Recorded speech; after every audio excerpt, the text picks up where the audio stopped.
In life, when we see someone faking an emotion or crying to achieve something that is unrelated to the actual expression of that emotion, it feels manipulative to us. We recognize it straight away, and it's immediately deeply distancing. The manipulation really distances us from the person displaying that behavior. It creates a sense of betrayal, of manipulation.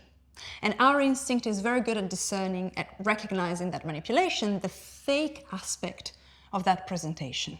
So why would we expect an audience to willingly endure the same kind of emotional dishonesty from actors?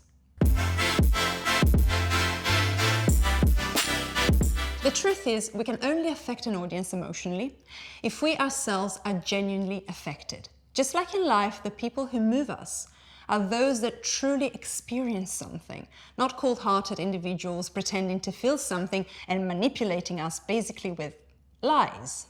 However, and maybe here lies part of the misunderstanding around this topic, truly experiencing an emotion as an actor doesn't mean that you always need to be breaking down on the floor.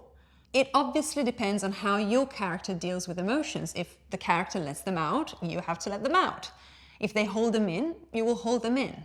But whether they're expressed outwardly or not, and that's just a behavioral consideration, by the way, the emotion must be real and must be there.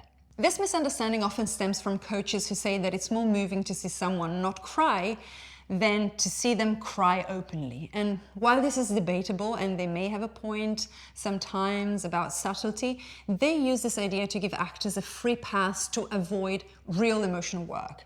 They confuse the presence of the emotion with its expression.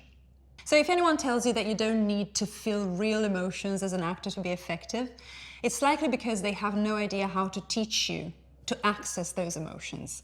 This happened to me in drama school, and it was honestly disheartening, depressing. I once asked a teacher of mine how to reach a certain emotional state that my character was going through because I really knew that acting wasn't just about faking or performing. She didn't know how to guide me, and instead told me to laugh using my diaphragm or to hide my face in my hands when I was supposed to cry. I was clearly furious and let down, and I knew that the performances that had inspired my love for acting were so much more than that. And thankfully, other teachers in the same school pointed me in the right direction and somewhat restored my faith. Acting is the art of giving. As Juliette Binoche said in an interview that went around quite a bit, and you might have seen, if you're not ready to give yourselves, change jobs. So how do you do it? There are many approaches, but in short, you have to train your emotional instrument. We use the tool of emotional preparation, which is very powerful, but it requires a willingness to work on yourself, to explore your emotional range, and to know what you're made of ultimately. This way, you can lend all of that to your characters. It's also worth noting that crying alone is not enough. Every cry is different. Tears from the loss of a parent or a missed opportunity or a breakup are all distinct and must reflect unique emotional circumstances. So beware of any teaching that wants to give you a physical technique to cry as if you were some sort of a sponge that one can squeeze and get some liquids out of it. That has nothing to do with acting, really. It has nothing to do with telling a story and making yourself into a vehicle for a character.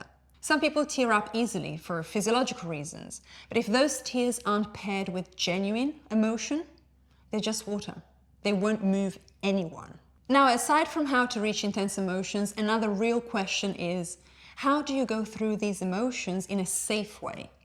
I'll dedicate the next video to exploring this topic.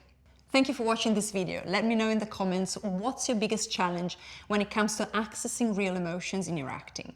I'd love to hear from you.